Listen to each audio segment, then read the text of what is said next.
আসসালামু আলাইকুম। আমি সাগর বাংলাদেশি। আশা করছি ভালো আছেন। এখানে শুধু মাছ আর মাছ। এই দেখেন, এখানে সব মাছ চাষ করা হয়।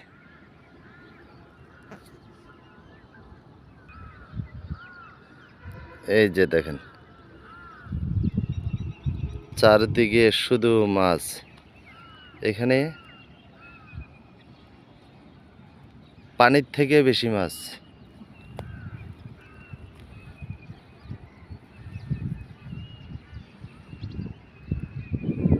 এ হলো চারদিক, যেদিকে নজর যাবে শুধু জলা আর জলা।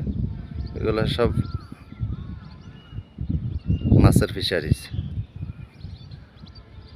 একদম দূর দূর পর্যন্ত।